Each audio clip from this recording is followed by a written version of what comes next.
السلام عليكم ورحمة الله. أهلا بيكم في اليوم الثالث وتحدي ماري مام. امبارح عملنا التو دو ليست وعرفنا بقى نرتب المهام ازاي، ايه اللي مهم وايه اللي مش مهم وايه اللي ممكن نأجله.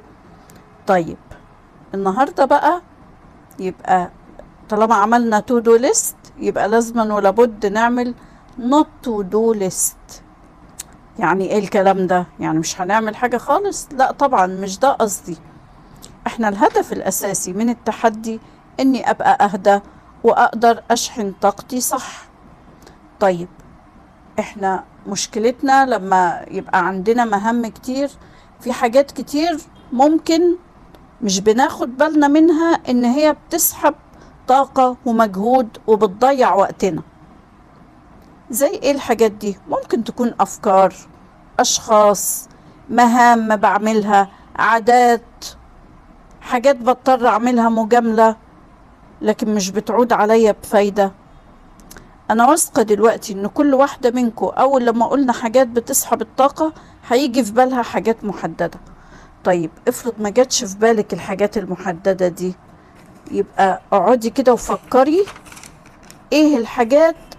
ادي نفسك كده 5 دقايق وفكري وجمعي الحاجات اللي بتسحب طاقتك دي. هديكوا مثال على حاجات انا بعملها ليا فترة، يعني حاجات بقول لها لا.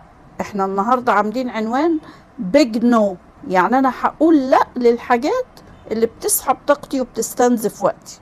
يعني مثلا انا ليا فترة بقول لا لبعض حاجات.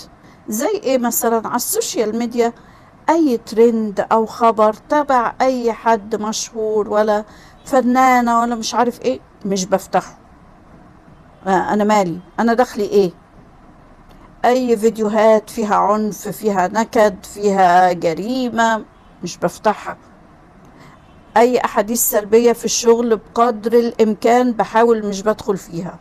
احاول ان انا يعني اقول للناس تبدل وتتكلم ايجابي، مرضيوش بوقف تأثيرهم عندهم، بحاول قدر الامكان ان انا ما اندمجش معاهم. لو اتعزمت مثلا في مناسبة ومرهقة او تعبانة مش قادرة اروح، مش بروح. يعني بحط أولوية إن أنا أبقى مرتاحة أو أبقى عاملة الحاجة وأنا فعلا مقتنعة بيها. بقلل الجدال قدر الإمكان، حتى لو رأيي صح ومقتنعة بيه مش بحط في بالي إن أنا أقنع غيري. خلاص رأيي أنا حرة فيه، رأي غيري حر فيه، خلاص. طبعا أنا مش بقول الحاجات دي عشان تعملوا زيي، لا أنا بديكوا أمثلة، طبعا كل واحد حسب السياق والظروف اللي هو فيها. طيب انت ممكن تقسمي الحاجات اللي بتستنزف وقتك عشان تقدري تتعرفي عليها. يعني مثلا هتلاقي ان ممكن الحاجات دي تبقى عبارة عن مهام كتير انت بتعمليها وممكن تفوضي البعض منها لغيرك او ممكن تقلليها. ممكن تلاقي حاجات تاني زي انماط تفكير معينة، يعني زي مثلا زي النقد الداخلي، زي القلق، زي الاوفر ثينكينج. كل دي حاجات بتستنزف وقتك وطاقتك. ممكن كمان تبقى التزامات اجتماعية، يعني مثلا حد بياخدك معاه مشوار، حد زيارة، عزومة، مش عارفة ايه. التزامات اجتماعية مش بتعود عليك بفايدة بس ساعات بتضطري ان انتي كمجاملة تعمليها وانتي مش حابة ده او مضطرة لده. ممكن كمان حاجات زي مثلا سلوكيات مش كويسة أو تجاوزات من ولادك، تجاوزات في معاملة من حد من صاحبتك، أسلوب مش ظريف انت بتقبليه. كل دي حاجات ممكن انت محتاجة تقولي لها لأ. ليه؟ لأنها بتأثر على نفسيتك وبتأثر على وقتك وبتسحب طاقتك. طيب ممكن أعمل إيه؟ تعالوا كده نفكر ممكن نعمل إيه. ممكن كمان ان انا بقول لا للاشخاص السلبية، يعني بتجنب جدا ان انا اقعد مع اي حد افكاره سلبية ونظرته سوداوية. الصفحات اللي بلاقي فيها اخبار كده على طول بقفل الاكس اللي جنبها دي وبقفل بعمل الغاء متابعة. ناس كتير اصدقاء عندي، بس لما بلاقيهم نوعية اخبارهم بتسحب طاقتي، على طول بعمل انفولو على طول، الغاء متابعة وخلاص. فكل دي حاجات ممكن وارد انت كمان يكون في حياتك اشخاص محتاجة تقولي لهم لا، بنفس الطريقة دي بيسحبوا طاقتك، تقعدي معاهم تحسي ان انت بترجعي لورا مش بتطلعي لقدام. ففكري شوفي ايه اللي انت محتاجة النهاردة تقولي له لا، عشان تبقي اهدى وتبقى فعلا نفسيتك احسن، تحسي ان انت مش مضغوطة، مش مستنزفة، مش مستهلكة، مش وقتك نوعا ما متحكمة فيه. انت بقى انت اللي تحددي. وقبل ما يجي النقد الداخلي ينط في دماغك ويقولك ده صعب او مستحيل، اعتبري انك انت هتجربي ده لمدة يوم واحد بس. هتجربي ان انت تقولي لا للحاجات دي لمدة يوم واحد بس، على سبيل التجربة، ونشوف ده تأثيره علينا ايه. بس اعتبري ان انت هتجربيه يوم واحد بس. طيب ممكن اعمل ايه؟ المهام اللي اقدر اقللها احاول قدر الامكان ان انا اقللها، لو ينفع افوضها لحد غيري افوضها. طيب ممكن اعمل ايه تاني؟ ممكن مثلا احط ستيكي نوت كده قدامي مكتوب عليها نو، بيج نو، تفكرني تفكرني ان انا احط حدود. لو حد تجاوز، ابني مثلا جه يعلي صوته، لا، مش هسمح النهارده انك تعلي صوتك او تتجاوز في الكلام. حد مثلا في الشغل اسلوبه مش ظريف، ممكن برضو افكر نفسي ان انا لا، مش هقبل الاسلوب ده النهارده. نتفق ان احنا بنجرب ولو لمدة يوم. طيب ايه فايدة ان انا اقول لا للحاجات دي؟ اولا ده هيقلل شعور الضغط عليا، شعور ان انا مضغوطة. ولو انت من مدمني بقى البرفكشنزم والمثالية، هتبدأي تتعودي انه مش لازم كل حاجة تبقى كاملة. عادي جدا ان مش كل المهام تتعمل في يوم واحد، مش كل الحاجات لازم تخلص، مش كل الحاجات لازم تبقى كاملة. هتكتشفي انه في حاجات ينفع غيرك يعملها، ويا سلام لو كانوا الولاد.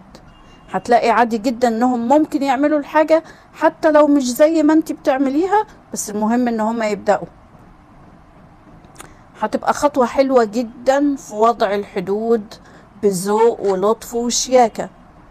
يعني حد يطلب مني مشوار او حاجة وانا مش قادرة، ببساطة كده هقول سوري، لا أنا مش هقدر أعمل ده النهاردة، بس أنا ممكن أساعدك بطريقة تانية، أو ممكن أعمل حاجة تانية، بذوق وشياكة ولطف.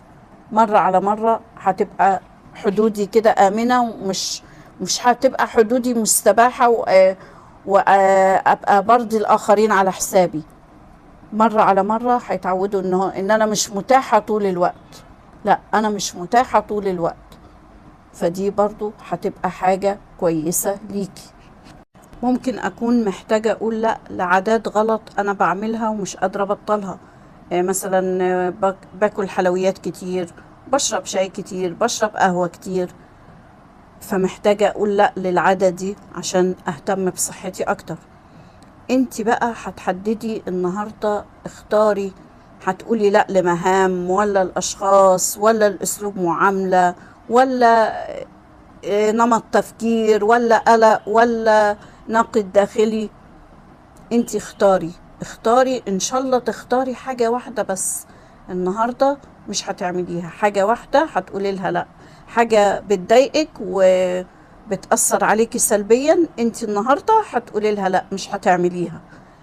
يا ريت نشارك ويا ريت نتفاعل كده عشان احس ان انتوا بتطبقوا معايا، لانه التطبيق هو اللي بيفرق. يعني احنا مش بناخد معلومات ولا دروس، لا، احنا بنطبق حاجات تغيرنا. فعايزين انا يعني حاجات بسيطة بنعملها عشان نشوف فرق بعد كده. فياريت نشارك ونقول هنقول لا لإيه النهاردة. انا عن نفسي النهاردة مثلا مش هتابع السوشيال ميديا بقدر كبير، ومش هفتح اي خبر ملوش لازمة او اي حاجة فيها حاجة تضايق. دي مش هعملها النهاردة، ده بشكل واضح. لا، اي خبر اي حاجة فيها حاجة تضايق مش هفتحها. دي اول حاجة هقول لها لا النهاردة. يلا كده شاركوني، هتقولوا لا لأشخاص ولا المهام ولا العادات ولا ايه بالظبط؟ وبعدها نشوف احنا في اخر اليوم كده، نشوف ده فرق معانا، حسينا بفرق، حسينا ان احنا اهدى، حسينا ان احنا مش مضغوطين، حسينا ان احنا فري كده شوية ونوعا ما اخف شوية في الحركة وفي التفكير. قولولي تأثير ده عليكم ايه في اخر اليوم كده، نشوف مع بعض ده فرق معانا في ايه. لما انا قلت لا للحاجة دي، فرق معايا في ايه؟ في احساسي، في افكاري، في مشاعري.